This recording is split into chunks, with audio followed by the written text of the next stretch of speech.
나라라고 하지만 여러분 그 나라에 정말 큰 나라의 사람이 없으면 큰 나라라고 하지 않습니다. 그렇죠? 저 위에 우리 위쪽에 큰 대륙이 있죠. 큰 나라 대륙은 큰데 큰 사람들이라고는 말하지 않는다라는 거죠. 그래서 정말 큰 나라의 의미를 좀 알고 큰 나라의 사람이 되어야 되는 것들에 대해서 오늘 생각했으면 좋겠습니다. 지난주에는 우리 신명기 3장을 하면서 제목이 그만해도 족하다라고 했을 때 이 그만해도 족하다는 것은 기도를 멈추라는 이야기가 아니죠. 기도의 내용을 바꾸라는 겁니다. 하나님의 뜻이 계속 진행되고 있다라는 거예요. 나에게서만 멈추는 게 아니라 하나님의 뜻은 계속 대손 대대로 이어지고 있다는 뜻입니다.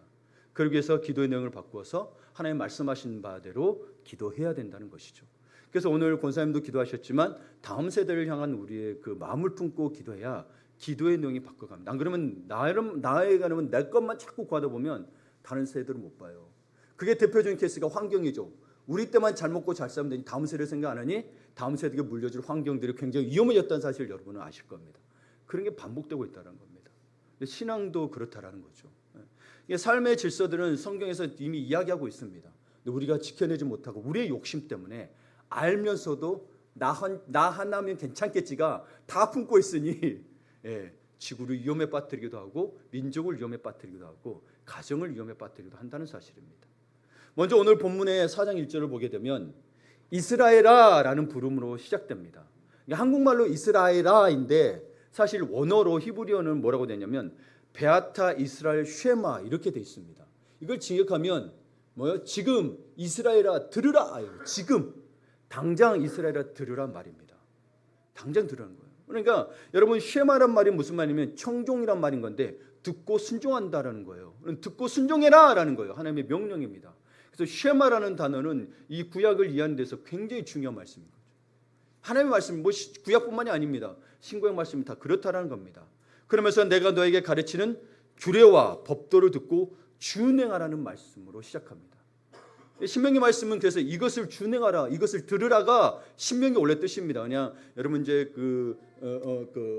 70인 번역을 하면서 헬라어로 하면서 신명기, 모세의 설교 이렇게 새로운 설교 이렇게 해서 이야기한 거지. 사실은 원래 히브리어는 뭐냐면 이것을 청종하라 이렇게 돼 있는 게 신명기입니다. 그게 제목이에요.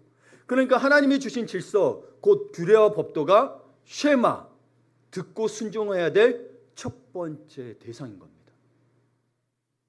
하나님의 말씀에 하나님의 그 질서 주신 규례와 법도대로 해야 여러분 그게 쉐마를 순종하는 거예요. 쉐마하는 거예요.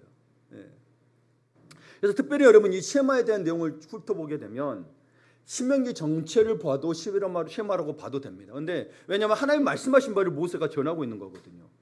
신명기를 읽다 보면 이 영적 지도자며 정치 지도자며 군사적인 지도자인 모세가 다음 세대의 교육에 지대한 관심을 갖고 있는 걸 알 수 있습니다. 단순히 하나님 말씀께 지켜 그게 아니라 그 내용을 본즉 다음 세대에 대한 교육이 굉장히 지대함을 알 수 있다는 겁니다. 하나님께서 백성들에게 전하는 것을 모세가 전하는 거예요. 모세가 원래 여러분 모세도 보게 되면 자기 전쟁 교육에 대한 것을 특별히 신경 썼다는 걸 느낄 수는 없으나 하나님의 말씀이 전했다라는 거예요. 그런데 백성들은 그러기를 바랬다라는 거예요. 백성들은 하나님의 말씀을 자녀들에게 전해주기를 원했다라는 거예요. 하나님의 말씀이 그러했으니까 그대로 전했다는 겁니다. 그렇죠? 자녀 교육에 대해서 이야기할 때 모세 얘기 별로 하지 않습니다. 우리 성경 보면 거의 안 합니다. 그럼에도 불구하고 모세는 자녀 교육에 대해서 계속 이야기하고 있는 것은 하나님이 말씀하셨기 때문입니다. 말씀하셨기 때문에. 그러면서 그도 깨닫게 된 거죠. 그도 그러면서 자 너희들은 그러지 말아라고. 어쩌면 모세도 광야 1세대죠. 거기서 죽었으니까. 2세대부터는 그러지 말아라고 깨닫게 된 거죠. 하나님이 주시는 말씀 곧 율법으로 교육하라는 거예요. 세상에 여러 가지 방법이 있습니다. 여러분 이 말씀에 여러분 차이를 아셔야 됩니다. 사실 여러분 우리에게 주어진 이 이스라엘에게 주어진 율법 중에 이미 함무라비 법전이라는데 이미 법에 먼저 나온 법들이 이미 있습니다. 이스라엘은 그러나 여러분 율법을 주셨을 때는 분명히 세상과 다른 율법을 주셨을 때는 하나님 말씀에 순종하라는 겁니다. 하나님의 율법에 순종하라는 겁니다. 그게 완전히 세상과 다릅니다. 세상에 너희 나라를 위해서 순종하라는 게 아니라 하나님을 위해서 하나님 나라를 위해서 순종하라고 이미 여러분 전제가 다릅니다.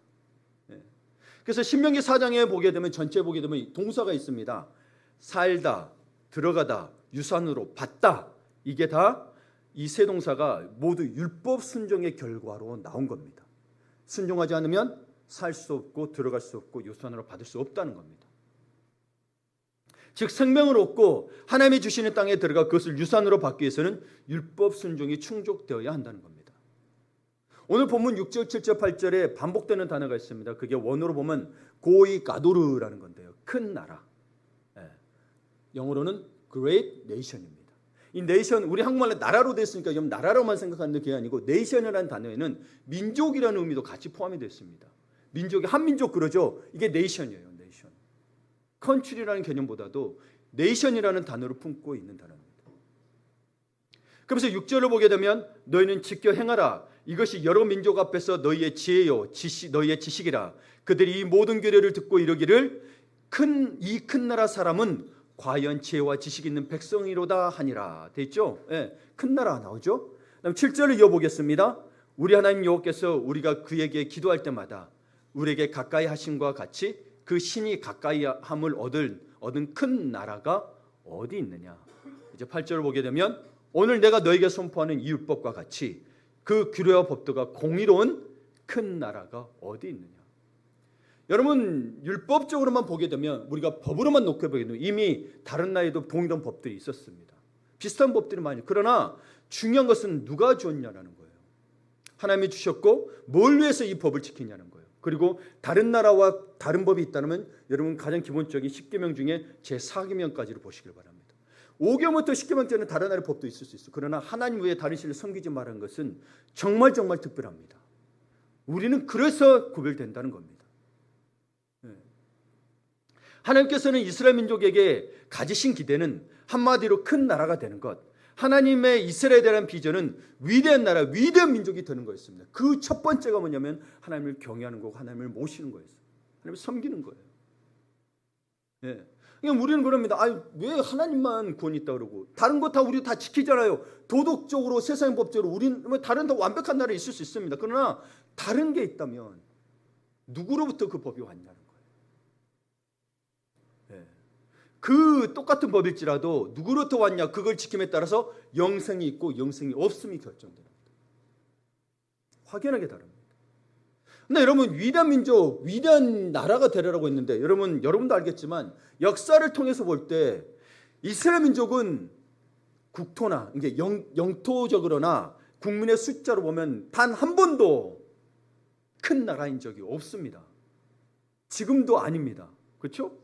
제국도 이뤄본 적이 없어요. 우리가 말하는 큰 제국은 대륙이라도 있는데 큰 민족은 마음이 큰 민족은 아닐지라도 대륙이라 해서 큰 나라라고도 할 수 있는데 이스라엘은 그런 조국이 없는데 큰 나라라고 이야기합니다.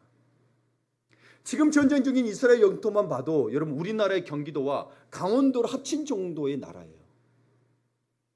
그 정도로 작은 나라예요. 큰 나라입니까? 아닙니다. 그러니까 국제적인 영향력으로 따지자면 대답이 달라진다는 거죠. 국제적인 영향으로 보면. 오늘날 전 세계 인구 중 유대인의 숫자는 2천만 명도 안 된다고 합니다. 약 2천만 명이지만 2천만 명도 지금 못 미친다고 합니다. 이스라엘 땅에 지금 땅에 700만 명, 미국에 700만 명 그리고 곳곳에 흩어져서 나머지가 있다라는 거예요. 그런데 그들은 전 세계 정치, 금융, 외교, 산업, 문화예술에 막대한 영향을 끼치고 있다는 건 믿는 자나 안 믿는 자나 알고 있다는 사실입니다. 네. 믿는 자만 알고 있는 게 아니에요. 안 믿는 자도 알고 있다는 사실. 대표적으로 노벨상을 받은 이들 중에 유대인들이 2023년까지 23%에 달한다고 합니다. 전 세계 인구별로 보면 몇 퍼센트인가요? 저는 이 퍼센트를 잘 나누지 못해 그러긴 한데 여러분 채 2%도 안 될 거예요. 1%도 안 될 거예요. 근데 23%가 노벨상을 받았다는 거예요. 노벨상. 그래도 우리 전 세계적으로 인정하는 위대하고 큰 상이잖아요. 그렇죠? 영향을 끼치는 상. 그리고 미국 학계를 선도하는 아이비리그. 여러분 한국 부모라면 거기 보내고 싶어서 환장하는 대학들입니다. 하버드 대학이든지 예일대라든지 프린스턴 이런 게 다 들어가 있는데 거기 교수 중에 유대인의 비율이 무려 40%를 차지하고 있습니다. 인구는 별로 안 되는데. 그럼 봐보세요. 이스라엘의 영향력으로 말하면 이 본문의 연처럼 큰 나라의 사람인 거예요. 대형 교회가 큰 나라의 사람이 아니에요. 큰 나라 사람은요 하나님의 말씀을 받고 지키는 자들인 거예요. 요한복음 10장 35절에 보게 되면 성경은 패하지 못하나니 하나님의 말씀을 받은 사람들을 신이라 하셨거든. 이 말은 여러분 우리가 하나님이 된다는 게 아니고 하나님 차원의 능력을 우리에게 주셨다는 거예요. 그게 하나님의 자녀가 되는 권세라는 거예요. 예, 신적인 능력이잖아요. 하나님의 자녀라는 거 하나님의 신이잖아요. 하나님의 자녀, 신의 자녀예요. 그럼 신의 차원의 능력이 있다라는 거예요. 그리고 우리 안에 성령이 거하시는 거예요. 하나님 말씀을 받았냐는 거예요. 그러니까 우리의 기도도요, 하나님 말씀을 받고 해야 큰 기도, 위대한 기도가 되는 거예요. 그렇지 않으면 말씀을 자꾸 보지 않고 하게 되면 큰 기도 같으나 뭐예요? 결국 자기 생각에 의해서 한계 지어진 거에서 기도할 수밖에 없어요. 하나님 뜻이 구해지지 않아요. 물론 그 기도가 틀렸다라기보다도 위대한 기도가 돼야 되는데 위대한 기도가 되지 못한다는 사실. 하나님 그걸 요청하고 있는 거 우리에게. 이스라엘 민족을 통하여 우리에게 믿는 자들에게도 너희도 위대한 민족, 큰 민족이 되라, 큰 사람이 되라라고 이야기하고 있는 겁니다. 하나님 우리를 창조하셨으니 너 먹고 살다가 질병 없이 아무 편안하게 살다가 다른 사람 폐 안 끼치고 천국 와, 이게 아니란 이야기인 거예요. 네. 우리 부모님도 그렇지만 보세요. 남에게 폐 끼친 거 그렇게 싫어했습니다. 그냥 그게 사는 게 목적인 것 같아요. 그냥 먹고 살고 폐 안 끼치고 살고 그냥 우리 가정 잘 되고 이게 다 목적인데 그렇게만 살려고 한 게 아니라니요. 그럼 여러분 예수 안 믿어도 된다니까요. 그러니까 나는 그런 거 귀찮고 뭐 그럴지라도 여러분이 나는 그렇게 안 해도 뭐 그래도 되잖아요라고 이야기한다면 뭐 할 얘기 없는 게 아니라 하나님이 원치 않았다셨다는 거예요. 하나님이 원하는 바가 있다는 거예요. 원치 않았다기보다 하나님이 원하신 바 뜻이 있다라는 거예요.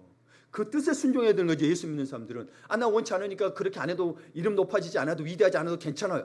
그게 틀렸다는 게 아니고 하나님이 뜻하신 바가 우리를 여기 보니 큰 나라 큰 사람으로 큰 나라의 사람 부르셨다는 사실입니다. 그게 우리를 창조하셨고 또 하나님을 영광스럽게 하고 찬양하는 뭐 그렇게 하나님은 나를 위하여 지었다고. 여러분 우리 이사야서 지금 이사야서 45년 뭐예요? 나는 우리를 창조하기 야곱에게 이스라엘 민족에게 뭐예요? 나 자신을 하나님을 위해서 창조하셨대요. 하나님을 창조하셨대요. 그게 우리예요, 여러분. 근데 우리 마음대로 그러면서 토기장의 비유가 나오는 겁니다. 근데 너희는 토기고 너희는 흙값밖에 안 되는 거 어찌 토기장이 보고 왜 이렇게 만드셨어요? 왜 이렇게 해요? 라고 말할 수 있겠냐는 거예요. 이사야서 45장을 봐보세요. 그게 우리의 하나님이세요. 근데 자꾸 우리는 뭐예요? 나는 안 할래요. 뭐 할래요? 이래버린다는 거예요. 하나님을 하나님 되시게 인정하지 못한다는 겁니다. 우리는 결국 하나님을 하나님 되시게 인정하려면 내가 못해도 하나님 뜻에 순종할 수 있도록 해야 하나님 되심을 인정할 수 있다는 거예요. 그러니 그들이 큰 나라의 비전을 가질 수 있던 비밀은 무엇이었을까요? 여러분 먼저 우리가 봐야 될 게 뭐냐면 우리에게는 신구약 가르침 모두 중요합니다. 구약을 여러분 멀리하면 안 됩니다. 물론 신약이 우리에게는 지금 더 중요하다고 따지면 더 중요할 수 있겠으나 여러분 구약이 없이는 신약이 있을 수가 없습니다. 그냥 이걸 보게 될 때 유대인들이 여러분 저는 구약을 보게 되면서 유대인들은 실제로 하나님의 말씀을 지킨 자도 있고 안 지킨 자 있었으나 그것을 지킴으로 말미암아서 이 땅에서 누린 복들이 컸다라는 겁니다. 실제로. 우리 이 땅에서 누리고 싶잖아요. 그렇죠? 이게 그들이 하늘 복음을 받아들이지 못해서 진정 하나님 나라를 지금도 누리지 못하고는 있으나 사실 구약에서 보게 되면 이들은 여러분 땅에서 누릴 것은 다 누리게 됩니다. 이거는 어떤 의미냐면 그래서 이스라엘 민족처럼 예수를 믿지 말고 그렇게만 지켜야 돼. 그게 아니고요. 여기는 숨겨진 하나님의 놀라우신 사랑과 여러분 기다림이 있습니다. 이스라엘에 대한. 이미 이스라엘 민족은 봐봐. 신명기서에도 너 말을 지키면 내가 크게 하고 복되게 해줄게. 그 약속을 하나님이 어기신 적이 없다라는 거예요. 이스라엘 민족이 예수도 안 믿는데 하나님 이렇게 복을 줘야 됩니까가 아니라 하나님은 그 약속을 한 번도 깨뜨린 적이 없다는 사실이에요.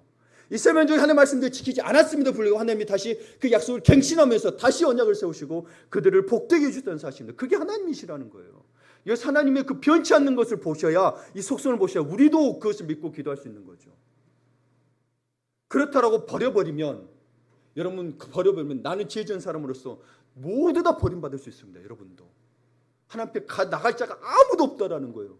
오히려 이스라엘처럼 정말 어찌 보면 정말 악독하게 예수 그리스도 아직도 받아들이는 민족이지만 그럼에도 불구하고 여전히 하나님이 옛날부터 하셨던 그 약속을 지금도 지킨다는 것은 우리를 버리지 않겠다라는 거예요.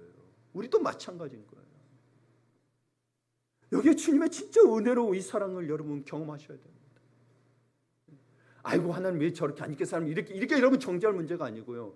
이게 우리가 하나님의 신명박치가심을 이 사랑을 우리는 정말 알 수가 없는 거예요. 예. 그러면서 하나님의 언약은 계속 지켜지고 있는 겁니다. 구약이 힘을 잃은 게 아니라니까요.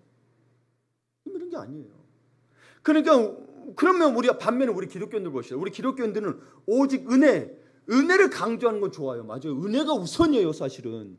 은혜 때문에 우리가 구원받은 거니까. 그러나 율법을 놓쳐서 이 땅에 주시는 하나님의 복들을 누리지 못하는 것들이 너무 많다는 생각을 가져요. 여러분, 율법도 은혜거든요. 율법을 은혜로 완성시켜 주세요. 사랑으로 완성시켜 주세요. 율법을 그분이 완성시켜 주세요. 율법을 버려야 됩니까? 내가 못한다고? 아니요, 그분을 통하여 완성을 얻으셔야 된다니까. 그러면 이 땅에서도 복을 누릴 수 있어요. 그러니까 오히려 이 시대가 하나님의 약속을 오히려 소홀히 여기고 있다라는 사실을 깨닫게 됩니다. 은혜만 강조해서. 그러면서 뭐 어떤 줄 아세요? 은혜를 강조하고 율법이 내용이 빠지기 시작하면서 오히려 신앙의 수준을 저급으로 저질스럽게 낮춰버렸다는 거예요. 여러분 군대의 훈련소만큼도 못하다는 이야기인 거예요. 여러분 성경 보면서 얼마나 신앙의 수준이 높은지 봐보세요. 도덕적으로도 윤리적으로도 영적으로도 얼마나 높은지 봐보세요. 그래서 초대교회 때는 여러분 그 기록에 보게 되면 초대교회 때는 이 성도들이 크리스찬이다 그러면 여러분 그냥 물건도 빌려줬다니까. 여러분 그게 그렇게 신앙인이 그랬다라는 거예요. 근데 우리는 너무 은혜만을 강조하면서 그래도 은혜로 그 정도 그럴 수 있지 하면서 다 신앙의 수준을 낮춰버려요. 여러분 안식을 그렇게 지키는 말도 꼭 교회 가야 되냐? 뭐 그거 틀린 말은 아닙니다. 안 하고 비듬이라도 할 수 있습니다. 뭐 다른 데 가서 근데 여러분 지키려는 마음을 가지셔야 된다는 거예요. 그게 믿음의 내용인 거예요. 내가 상황이 바쁘면 못 올 수 있습니다. 그러나 자기가 결단해서 올 수 있는 부분도 심지어 그것도 은혜로 넘겨버린다는 거. 그게 무슨 은혜입니까? 저는 그런 은혜라면 그런 하나님을 저는 먹고 싶지가 않아요. 신앙을 지키기 위해서 목숨 걸고 순교자들은 여러분 목숨 안 걸고 그러면 신앙 지킬 수 있었겠죠. 그럼 목숨을 걸면서까지 했던 이유는 무엇이겠어요? 네. 하나님 그렇게 낮은 분의 하나님의 여러분 낮고 낮은 자 하나님인 건 맞으나 낮은 수준의 하나님은 아니에요. 여러분 왜 우리가 좀 좋은 대학 유수의 대학들 저 실력 있는 대학이란 건 뭐예요? 교수님들이 엄청나게 과제도 내주고 엄청나게 빡세게 합니다. 학교들이 왜 다른 학교들은 수준이 생기냐면 그러지를 않아요. 그 빡세게 있어서 못 지키면 F 줘요. 건강 때문에 못했어도 F 줘요. 그럼 다음에 또 들으라는 거예요. 우리는 은혜로 신학대학들이 은혜로 그러면서 신학생대 수준을 완전히 낮춰버렸어요. 목회자 수준. 저는 오히려 빡세게 해야 된다고 보는 거예요. 그래 본인도 자부심을 갖고 하나님의 말씀을 또 지킬 수 있지 않겠냐는 거예요. 그러니까 여러분 저는 율법만을 강조한 게 아니고 은혜 율법이 이게 은혜 속에서 율법이 지켜졌는 거예요. 은혜 속에서. 율법 속에서 은혜는 아니고. 여러분 봐보세요. 우리 십계명이 굉장히 중요합니다. 그건 변함없는 하나님의 언약의 말씀인 건데 여러분 십계명을 다 기억하고 계십니까? 봐보세요. 우리가 뭘 지키려고 하냐. 결국에는 그것도 지켜야 하느니 우리가 미디어에 굉장히 많이 노출되면서 미디어에 세상에 말하는 세상의 교육자들이 말하는 거, 세상의 경제학자들이 말하는 거 그걸 자꾸 쫓아갑니다. 거기에 하나님은 없는데. 하나님 안에서 그걸 지식으로 받아들여서 하나님 말씀 안에서 순종으로 지켜주면 그게 지혜가 되겠죠. 그렇죠? 네. 제가 세상에 지식이 필요 없다는 이야기가 아니고 우리 영혼 구원이 먼저 되지 않냐는 거예요. 하나님 나라가 우선이 되어야 되지 않냐는 거예요. 그러면 지금도 큰 나라 사람의 비전이 지금도 실현 가능할까요? 가능하다니까. 하나님은 변한 적이 없어요. 이스라엘 민족만 봐도 저는 그래서 웬만하면 유대인의 비유를 안 들려고 하는 거는 예수 그리스도를 안 믿으니까 구원의 관점에서는 그렇지만 하나님의 언약의 관점에서는 이 민족을 이야기할 수밖에 없어요. 왜? 구약에서도 계속 나오는데요. 빼고 이야기할 수가 없어요, 여러분. 이 언약의 백성을 빼고 이야기할 수 없어요. 심지어 여러분이 누차 얘기하지만 왜 여러분 위대한 요셉은 왜 빠져 있냐는 거예요. 왜 아브라함과 이삭과 야곱의 하나님이냐는 거예요. 요셉과는 언약을 안 세웠다니까요. 이삭과 야곱이 요셉만 또 우리가 보면 인간 좀 보면 못하지만 그러나 하나님은 아브라함과 이삭과 야곱의 하나님인 거예요. 왜? 하나님이 약속을 그들과 언약을 세웠기 때문에. 그 언약이 굉장히 중요한데 그 언약이 어디에서 우리에게는 말씀을 해주고 있으니 이 언약을 모르면 맨날 우리 것만 구한다니까요. 언약을 믿으면 그게 반드시 이루어진다는 사실이에요. 네. 그럼 어떻게 가능하냐? 그걸 이야기하고 있는 거예요. 첫 번째로 하나님의 말씀을 가감없이 지킴으로 가능하다는 거예요. 2절을 함께 봅니다. 내가 너에게 명령하는 말을 너희는 가감하지 말고. 아멘. 내가 명령하는 말이라 됐죠. 그래서 여러분 이 신명기서 구약에 보게 되면 규례, 법도, 율법, 명령 그냥 같다고 보시면 됩니다. 뭐 이렇게 내용들을 좀 사실 구분질 수 있겠으나 그게 아니고 하나님이 주신 거 지키라고 주신 거예요. 규례, 법도, 율법, 명령 다 지키라고 주신 거예요. 똑같습니다. 본질이 같습니다. 여러분 생각해 보세요. 어떤 나라도 법과 도덕이 무너진 나라는 큰 나라, 곧 영향력이 있는 나라가 될 수 없습니다. 그래서 위에 대륙의 나라도 뭐요? 우리 이 민족은 큰 민족이라고 안 하잖아요. 땅은 큰데 안 하잖아요. 그러니까 이스라엘의 힘은 근데 이스라엘은 작은데 자꾸 위대한 민족이라고 이야기해요. 봐보세요. 야 유대인 대단해. 유대인 뭐하죠? 이야기하잖아요. 왜요? 토라의 규범을 지키고 준수한 데서 왔기 때문인 거예요. 하나님의 말씀을 지키고. 근데 하나님이 우리는 나는 못해요가 아니라 우리 보고 그렇게 하라고 지금 말씀하신 거예요. 그 비전을 너희에게 주었으니 너희 보고 하라는 거예요. 나는 못해요가 아니라. 이게 참으로 중요하고 영향력 있습니다. 제가 지금 읽고 있는 책이 있는데 짐 콜리스의 Good to Great이라는 책입니다. 한국말로는 좋은 기업을 넘어 위대한 기업으로. 여기에 다 개념을 설명해서 좋은 기업과 위대한 기업의 차이가 있어요. 좋은 기업이라는 말은 표현에 있어서 여러분 뭐 돈만 벌고 성공한 대기업만 얘기하는 게 아닙니다. 그거 좋은 기업일 수 있으나 그 기업 말고 위대한 기업을 이야기하고 있어요. 지속되는 기업을 말합니다. 성장세나 그 평판이나 지속되는 기업들을 이야기하는데 제가 이 책들을 보면서 다른 어떤 기업에 대한 것들, 성장에 대한 이야기를 보지만 이 책이 참 정직하고 배울 게 많은 크리스찬도. 근데 가만히 보면 이분이 기독교는 이야기 안 한 것 같은데 기독교인 같아요. 크리스찬 마인드가 있어요. 예. 좀 어려운 책이나 내가 기업을 경험하는 분은 한번 읽어보시길 바랍니다. 여기에도 위대한 기업, 위대한 교회, 위대한 조직의 남다른 특성들이 있거든요. 6, 7가지가 있는데 그 중에 하나에 규율의 문화라는 게 있습니다. 규율의 문화. 위대한 기업은 그걸 계속 유지하더라는 거예요. 거기에 있는 글을 제가 그때 책에 있는 글을 발췌해서 읽어드릴게요. 모든 회사에는 문화가 있고 일부 회사에는 규율이 있지만 규율의 문화를 갖고 있는 회사는 드물다. 매우 드물다. 문화라는 건 뭐냐면 여러분 무의식 중에도 행할 수 있는 거예요. 한국 사람이니까 김치 먹듯이. 이거 문화라는 거예요.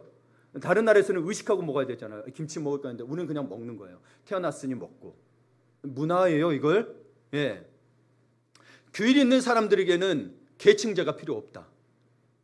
규율이 있는 사고를 하면 관료제가 필요 없다. 규율 있는 행동을 하면 지나친 통제가 필요 없다. 규율의 문화를 기업과 윤리가 결합시키면 커다란 성취라는 염수를 얻는다. 성취가 지속된다는 거예요. 규율의 문화라고 하는 게 뭐냐면 여러분 이게 정말 서로 존중하고 서로 이 규칙들이 세웠어요. 그것들을 서로 지키는 문화가 되게 되면 계층도 필요 없다는 거예요. 직분은 있으나 서로 상명하복이 아니란 이야기인 거예요. 서로 지키면 되는 거예요. 근데 우리나라는 뭐가 됐어요? 다 상명하복이죠. 어른들한테 뭐 좋은 여자 젊은 사람 이야기해도 어린 것이 젊은 것이 다 상명하복이요. 어리니까 말 들어 이게 돼요. 네. 그래서 여러분 그 하브르타에 있는 정신에 있어서 후추파가 전해지지 못하는 하브르타 교육은 좋으나 후추파 정신이 전해지지를 못하는 거예요. 진짜 닦아놓고 나이와 상관없이 토론할 수 있는 문화가 안 된다라는 거예요. 한국은. 네. 그러니까 여러분 관료제라는 건 뭐 사장이 있고 뭐 위에가 있고 감시제거든요. 관료제는 그것도 없다라는 거예요. 규율이 문화가 되면. 우리가 규율을 올가맨다고 생각했는데 여러분 규율을 오히려 서로 지키고 하게 되면 은혜 가운데 진짜 이거 은혜 가운데 하게도 서로 존중하게 되면 여러분 그게 없어진다는 이야기인 거예요. 오히려 자유롭다는 이야기인 거예요. 방종이 아니라 자유가 진짜 우리가 누릴 수 있게 된다는 거예요. 서로 보호하면서 규율의 문화가 그렇다고 보호하면서 여러분 누릴 수 있는 거예요. 자유를. 이게 문화가 됐다라는 거. 우리 하심 청소년부에서 우리 장성 교사님이 아이들에게 이 부분에서 하면서 계속 애화를 드는 게 뭐냐면 한국 사람들은 뒷사람 오면 문을 안 잡아준다라는 거예요. 네. 잘 안 잡아줘요. 근데 미국이나 이런 데는 다른 건 몰라도 뒷사람 들어오는 거 안 들어오는 거 보고 문을 잡아주는 게 아주 문화화되어 있습니다. 그럼 우리가 생각하기에 아니 한국하고 미국이 다르니까 그럴 수 있지. 그렇죠? 한국은 그럴 수 있죠. 그런데 이게 여러분 굉장히 중요한 겁니다. 이 규례는 뭐가 들었냐면 존중과 배려가 들어있어요. 한 번은 여러분 우리나라에서 정치인이 문제가 되는 게 하나 있는 게 노루펙스 아세요?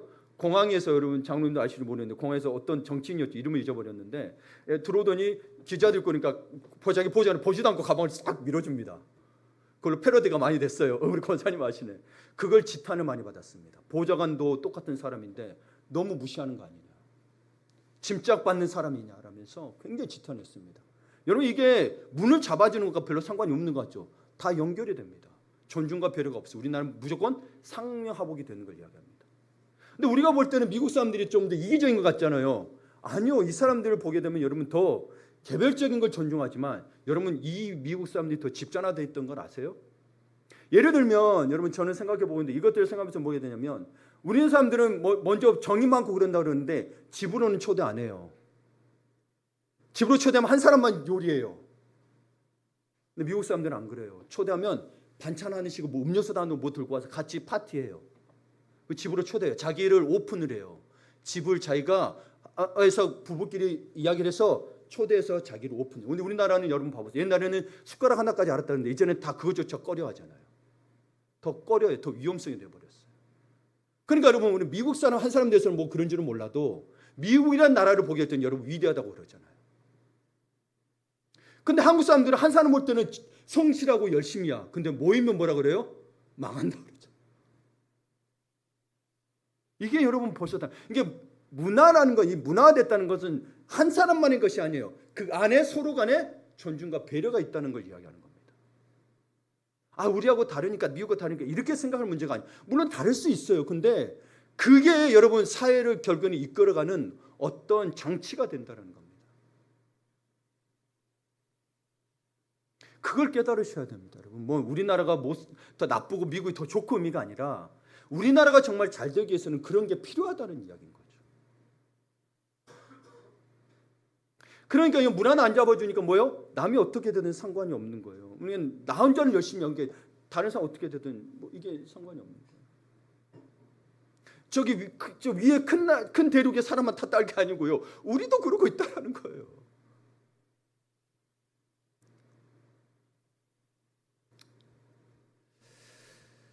그러니까 하나님은 이스라엘이 잘 사는 나라로서가 아니에요. 우리나라 잘 사는 나라 됐어. 아시잖아요, 여러분.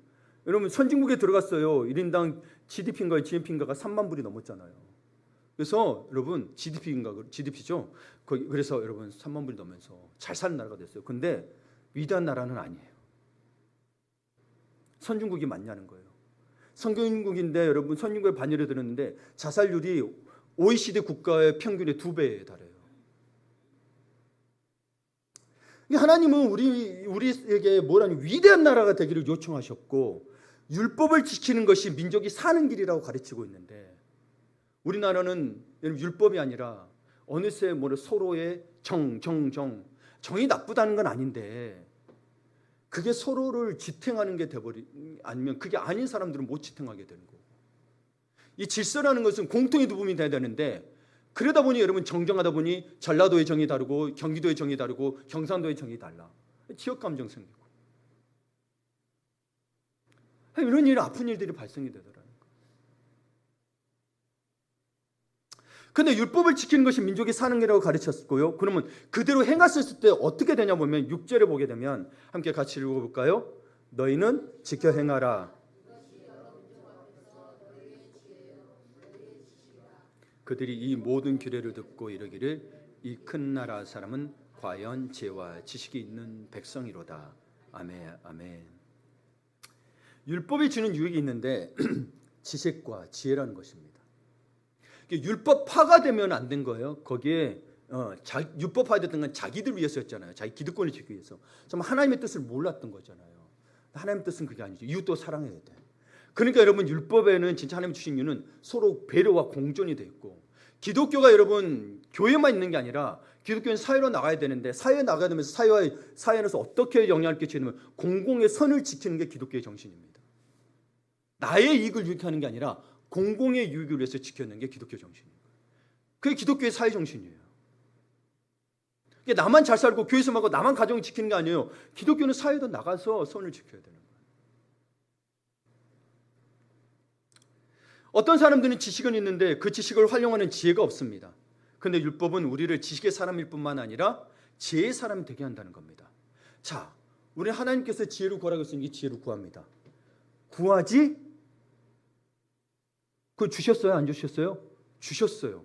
뭐가 지혜와 지식이랬어요? 한 여호와를 경외하는 것, 율법. 여호와를 경외하는 자는 율법을 지키게 되어 있고, 오늘 신명기에서 이야기하고 이게 너희와 지혜와 지식이다. 그래서 6절에 보면 너희는 지켜 행하라. 지켜 행하는 것이 여러 민족 앞에서 너희의 지혜와 지식이라고 되어 있어요. 들었는데 지식이에요? 지켜 행하지 않으면 지혜가 안 된다는 거예요. 근데 그걸 누가 한다는 거예요? 여러 민족이 한다는 거예요. 그러면서 그들이 뭐라고 해요? 6절에 보니까 이 큰 나라 사람은 과연 지혜와 지식 있는 백성이로다 라고 이야기하잖아요. 우리가 이 시대 한국교회 왜 손가락질 당하는 걸까요? 말씀은 들었어. 근데 뭐요? 지키지 않는다는 거죠. 지키고 싶은데 또 안 지키는 거 뭐냐? 하나님의 말씀을 안 봐. 율법이 다 성경에 있잖아요. 하나님의 말씀이 성경에 있잖아요. 근데 우리의 편하기만 위해서 내가 내 입맛대로만 골랐지 말씀을 다 지키려 하지 않는다는 사실입니다. 지키는 게 힘이 들죠. 근데 지켰을 때 뭐가 한다고요? 하나님이 이 땅에서 누리는 복을 주신대요. 네. 여러분이 생각하는 방법 말고 하나님의 말씀을 내가 먼저 지키려고 한다는 거예요.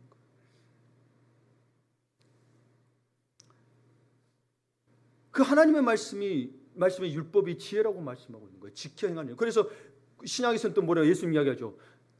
말씀을 듣고 지켜 행하는 자가 반석 위에 집을 세운 자와 같다고. 듣기만 해. 근데 지켜 행하지 않아. 그 흔들리는 거예요. 자꾸 흔들리는 거예요. 여러분 이스라엘 백성이 바벨론 포로에서 해방되어서 고국으로 돌아올 때 이스라엘 역사에 다 보게 됩니다. 고국으로 돌아올 때 여러분 우리 성경에는 뭐 에스라니, 느헤미야니, 뭐 스룹바벨이 나와 있지만 사실 여러분 거기에 그 사람도 있는 게 아니고 여러 지도자들이 있었습니다. 근데 그들이 고국에 돌아올 때 여러 애국 지사들이 자신들의 비전을 가지고 돌아오고 있었습니다. 예를 들어서 우리나라도 정치인들 대통령 선거 나오면 여러분 그 정책들 다 이야기하잖아요. 공약 이야기하잖아요. 뭐 이야기하는 게 있죠. 어떤 사람은 교육으로 나라를 세우리라는 비전을, 어떤 사람은 새로운 경제청사진으로 이렇게 비전을 세우리라. 예. 그래서 뭐 경제에서 뭐 낙하산 경제, 뭐 또는 무슨 창조 경제 막 이야기하잖아요. 예. 그게 그렇게 나오는 거예요. 그리고 어떤 사람은 이스라엘 민족이 포로로 끌려갔잖아요. 그러니 군대를 더 강하게 했다는 국방의 비전을 품고 나옵니다. 여러분 나라에 대해서도 그럴 수 있습니다. 여러분 가정에 대해서 그런 비전들을 품을 수 있습니다. 그런데 제사장이요 서기관이었던 에스라의 비전은 달랐습니다. 먼저 에스라의 소개를 합니다. 에스라 7장 6절에 보게 되면 이 에스라가 바벨론에서 올라왔으니 그는 이스라엘 하나님 여호와께서 주신 모세의 율법에 익숙한 학자로서. 보세요 여러분, 모세와 에스라의 간격은 수백 년입니다. 근데 여전히 뭐요? 이스라엘 하나님 여호와께서 주신 모세의 율법에 익숙한 학자라는 거예요. 그냥 이 사람 훌륭한 학자 그게 아니고 이스라엘 하나님 여호와께서 주신 모세의 율법 학자로서. 그리고 그가 7장 10절에 이렇게 결정합니다.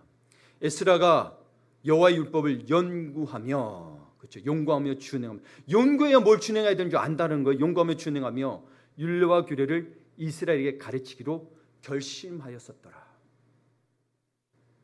그러니까 다른 많은 지도자들이 다른 비전들을 가지고 왔잖아요. 근데 에스라는 뭐예요? 여호와의 율법을 준행하는 비전을 가지고 온 거예요. 토라의 비전을 가지고 오고 하나님의 말씀의 비전을 가져온 거예요. 그러니까 이스라엘 민족이 멸망했다가 다시 새롭게 시작해야 되는데 이 이스라엘 민족이 바로 새 시대, 새 비전, 새 인생으로 인도할 수 있다고 믿었던 그게 뭐냐면 하나님의 말씀인 거고 그 말씀을 민족에게 가르치기로 결심했던 거예요.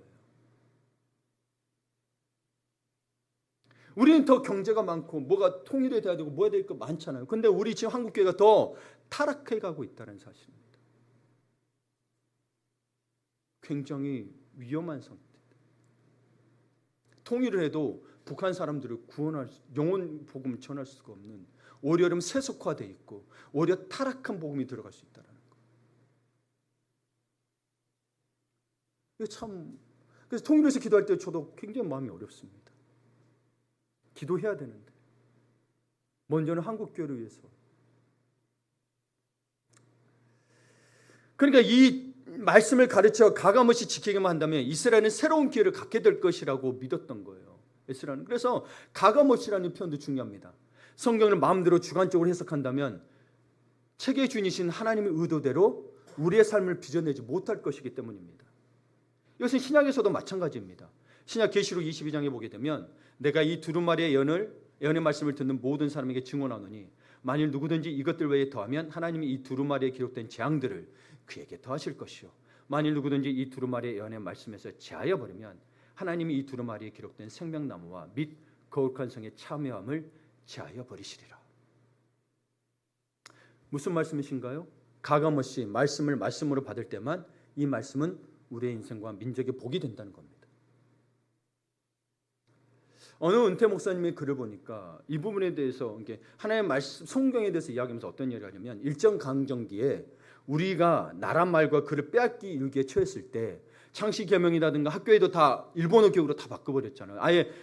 아주 좀 뿌리부터 다 일본식 문화를 하기 위해서 언어를 다 바꿔버립니다. 일본어로. 예.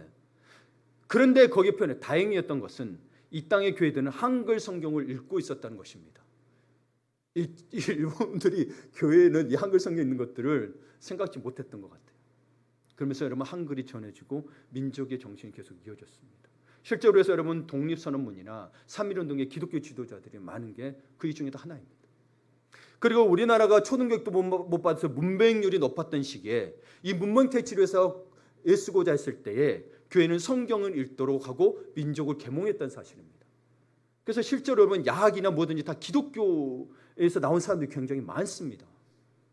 네. 당시에 깨우치기 위해서. 여러분 놀라 우리나라가 얼마나 문명이 높았냐면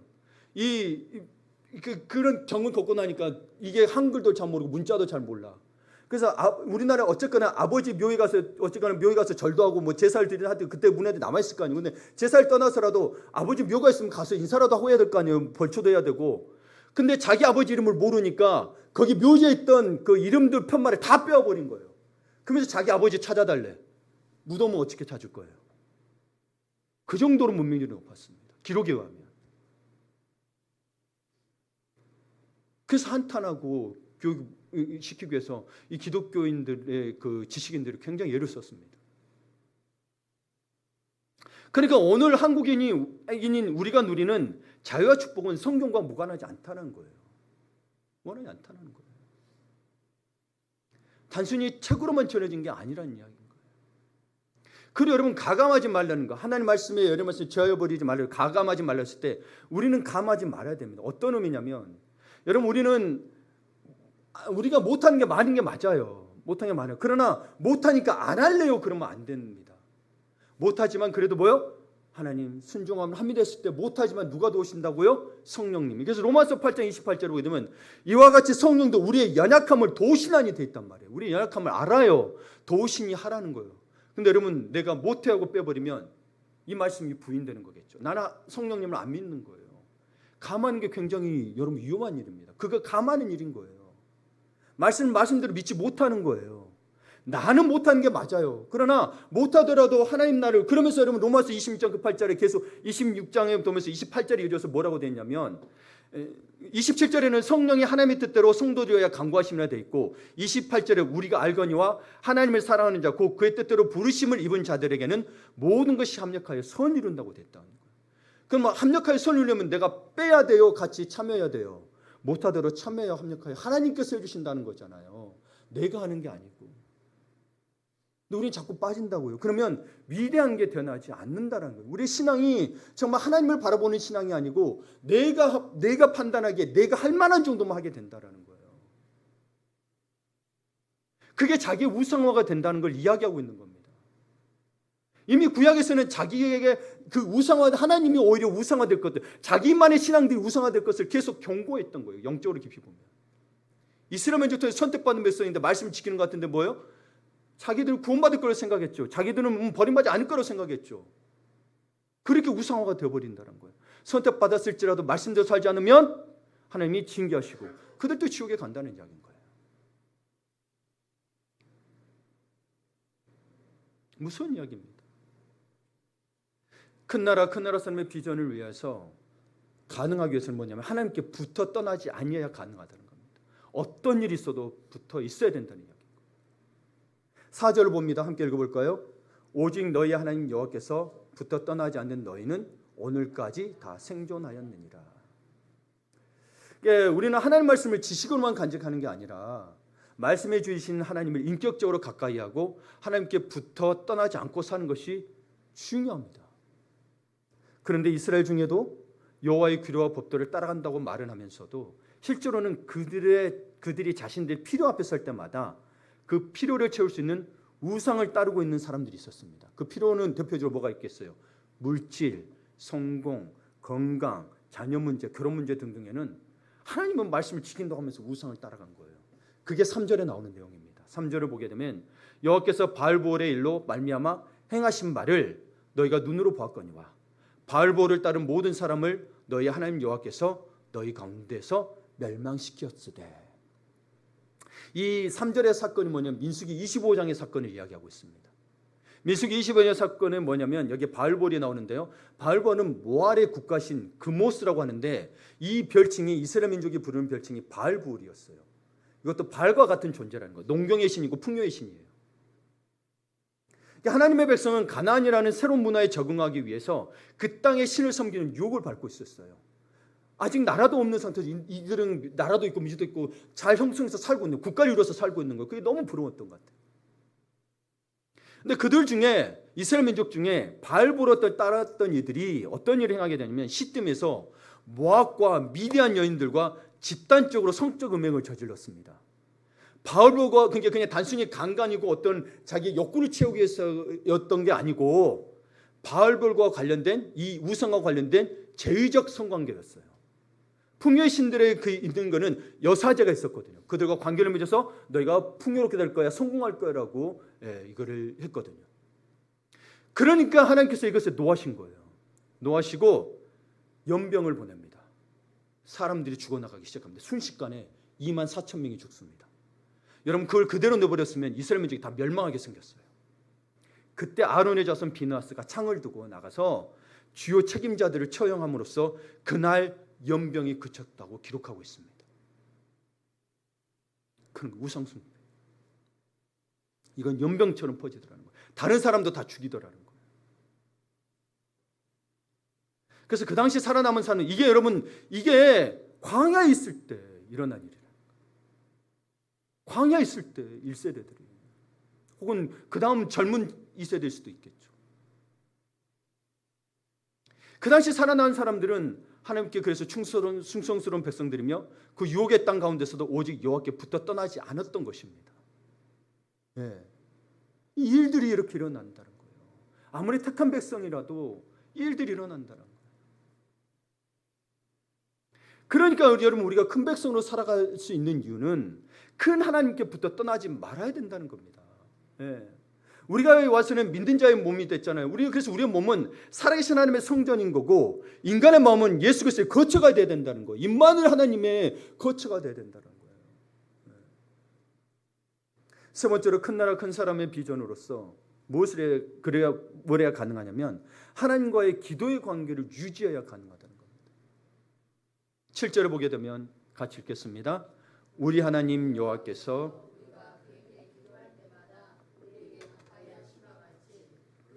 가까이함을 얻은 큰 나라가 어디 있느냐. 아멘. 우리가 기도하면 하나님은 우리를 또한 가까이 하신다는 겁니다.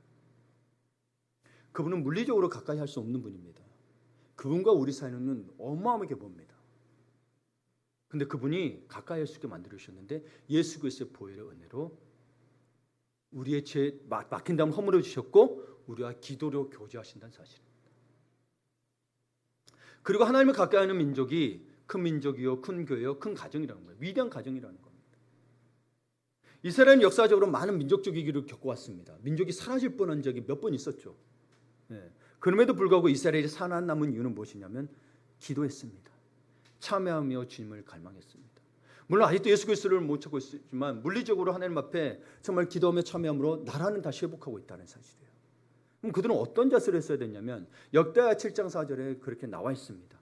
내 이름으로 일컫는 내 백성이, 여러분도 하나님의 이름으로 일컫는 백성이잖아요. 그들의 악한 길에서 떠나 스스로 낮추고 기도하여 내 얼굴을 찾으면 내가 하늘에서 듣고 그들의 죄를 사하고 그들의 땅을 고칠지라. 잠언 15장 29절 말씀도 기억하세요. 여호와는 악인을 멀리하시고 의인의 기도를 들으시느니라. 그러니까 여러분, 의인의 기도가 뭐냐면 악한 길에서 떠나 스스로 낮추고 기도하여 여호와를 갈망하는 겁니다. 그게 의인의 기도입니다. 그러니까 똑같은 기도의 내용인데 어떤 거는 의인의 기도에서 되고 어떤 건 안 되느냐. 결국은 여러분, 내 정욕을 따라 구하는 것인가, 정말 하나님의 나라를 위해서 구하신가를 여러분이 아시지 않습니까? 똑같은 내용도 다른 게 그거였어요. 그러나 여러분, 기도하는 백성은 망하지 않습니다. 기도는 우리로 하여금 하나님 편에 서게 합니다. 그러니 여러분, 기도하기를 힘써야 됩니다. 말씀 보면서 그냥 여러분 기도를 정해놓고 20분 하지만 때로는 2시간, 3시간도 할 수 있는 겁니다. 우리 금요성령 집회 때도 얘기했지만 예수님도 습관을 따라 기도했다고 되어 있습니다. 무시로 기도하죠. 여러분, 무시로 기도하는 건 뭐라는 게 아닙니다. 근데 무시로 기도하는데 하나님의 아들이신 그분도 뭐예요? 습관을 따라 시간과 장소를 정했다는 사실입니다. 하나님의 아들이신데 무시로 기도로만 끝내시면 안 됩니다. 정말 하나님께 집중해서 기도할 필요가 있다는 사실입니다. 기도함으로 우리는 큰 백성, 큰 민족이 됩니다. 이 특권을 저버리지 않는 민족이 되어야 됩니다. 그래서 큰 나라 사람이 되어서 큰 나라의 비전을 붙드는 여러분, 우리 민족, 우리 한국교회 되시기를 기도합시다. 말씀을 마무리 짓습니다. 큰 나라의 비전이 있는 큰 나라의 사람은 하나님의 말씀을 가감없이 지키고자 합니다. 물론 완전히 가감이 못하겠으나 그렇게 지키려고 한다는 겁니다. 못한다고 빼고 안 된다고 빼는 게 아니라는 얘기입니다. 그리고 하나님께 붙어서 떨어지지 않으려 합니다. 하나님께 지속적으로 기도합니다. 근데 목사님, 근데 이 3개 중에 2개를 지키고 있어요. 성립이 안 됩니다. 이 3가지는 하나입니다. 하나님의 말씀을 가감없이 지키려고 하는데 그럼 하나님께 붙어있지. 붙어있으면 기도하죠. 근데 2개만 된다. 이거는 가짜 신앙입니다. 자기가 정해놓고 자기 식도를 하는 것뿐에 불과할 따름입니다. 그러나 여러분, 하나님이 부르셨으니 위대한 여러분 민족이 되고 위대한 사람이 되기 위해서는 나는 안 돼요가 아니라 그것에 순종함으로, 비록 내가 1달란트 받았을지고 내가 5달란트가 아닐지라도 하나님은 그런 우리를 보고 위대하다고 하시는 겁니다. 물질의 양으로 보고 이야기한 게 아니에요. 그리고 순종함으로 이야기하는 거예요. 여러분, 마지막으로 9절을 보겠습니다. 9절을 함께 읽지 않았지만 이 9절은 여러분에게 강조하고 싶어서 여러분에게 이야기하고자 합니다. 함께 읽어보겠습니다. 오직 너희는 스스로 삼가며 내 마음을 힘써 지키라. 그러면 내가 눈으로 본 그 일을 잊어버리지 말라. 내가 생존한 날 동안 그 일들이 내 마음에서 떠나지 않도록 조심하라. 너는 그 일들을 내 아들과 손자들에게 알게 하라. 아멘. 여러분, 이 규율과 법도와 율법과 명령들을 여러분이 지켜야 된다는 겁니다. 내가 가만히 있어서 내가 기도하니까 하나님이 지키게 해주는 게 아니고요, 지키도록 우리에게 주셨다는 사실입니다. 그러니까 그 일들이 내 마음이 떠나지 않도록 조심하라는 거죠. 그래서 잃어버리지 말라고 하는 거예요. 그리고 나서 뭐예요? 내 자녀들, 아들들, 자녀들과 손자들에게 알게 하라. 그러니까 여러분, 부모만 자녀에게 하는 게 아니고 뭐예요? 손자들도 들어야죠. 그럼 누구도 해야 되는 거예요? 할머니, 할아버지도 해야 돼요. 살아있는 동안. 우리 모두에게는 여러분 위대한 사명이 있습니다. 마태복음 28장 20절. 너희는 가서 모든 족속으로 모든 민족으로 제자를 삼아. 이게 여러분 Great Commission, 그레이시 붙습니다. 여기에도. 저와 여러분에게는 위대한 사명, 목사에서 위대한 게 아니고요, 여러분 그 위대한 사명 때문에 여러분 다 모두 저와 여러분이 위대한 겁니다. 그걸 놓치지 마십시오. 여러분 위대한 사명을 받은 자들입니다. 그래서 이 사명을 감당하기 위해 우리 먼저 하나님의 말씀의 율법이 우리 마음에 떠나지 않도록 늘 조심하라고 요청하고 있는 겁니다.